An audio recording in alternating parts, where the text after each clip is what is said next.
Су сандығы судың құндылығы мен су ресурстарына ұқыпты қарауды қалыптастыруға бағытталған заманауи әдістемелік білім беру ресурсы.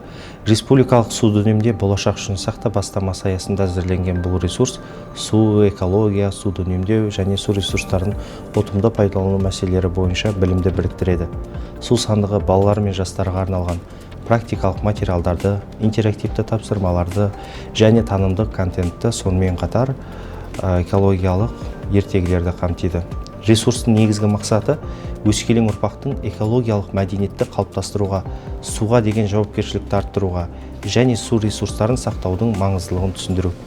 Әдістемелік материалдар Алтынсарин атындағы ұлттық білім академиясының қарауынан өтіп оң қорытынды алды.